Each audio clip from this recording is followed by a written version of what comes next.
அவங்க கூட எல்லாம் பச்சை துண்டு போட்டு போனாங்க. விவசாயி நான் தான் பொருள்னு போனாங்க. ஆனால் விவசாய பக்கம் தலையே வர மாட்டாங்க. ஏர்போர்ட் அமையணுமா 2000 கோடியா 3000 கோடியா, விவசாயம் எப்படி போனால் நம்மளுக்கு என்ன? ஆனால் அவர் குறை சொல்லுவானுங்க. அவர் கால் கட்ட ஒரு மயிரும் வர மாட்டாங்க. தளபதி பற்றி விஜயை பற்றி பேசலாம் அவனுக்கு இந்த அருகதே கிடையாது.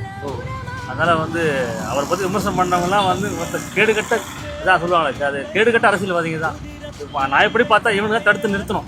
அது ஆளுங்கட்சியும் சரி எதிர்கட்சியும் நிறுத்தணும். இவனுக்கு எதுவுமே திரட்ட மாட்டாங்க. இவங்க எல்லாம் கமிஷன் பைசா ஆல்ரெடி. இந்த கமிஷன் பைசா அவனுங்க.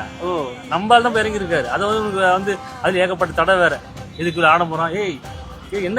என்ன பண்ணுறது உங்களுக்கு? ஒரு மனுஷன் இறங்கி வரலாம் கூட வரவில்லை இவ்வளவு நாள். வந்தவன இதுவரை ஆடம்பரம். உங்களுக்கு என்ன தானே பண்ணோம் சொல்லுங்க? என்ன நீங்களும் முடிவு வாங்க. அப்போ நீங்க எந்த கருமத்தெல்லாம் பண்ணாம அவரே அரசியல் வர போறாரு. நீங்க ஒழுங்கா அரசியல் பண்ணிட்டு இருந்தீங்கன்னா அவர் வந்திருக்க மாட்டார். சினிமா நடிச்சா மனுஷன் ஒழுங்கா இருந்திருப்போம், நிம்மதியா இருந்த போல. நமக்கு கஷ்டமா இருக்கு இந்த பாடாய்ப்புற மக்கள் கஷ்டப்படுற மனுஷன். அதனால அவரை பத்தி குறை சொல்றதுலாம் இங்க எவனுக்கும் தகுதியே கிடையாது. என்ன பொறுத்த தனிப்பட்ட பொறுத்து.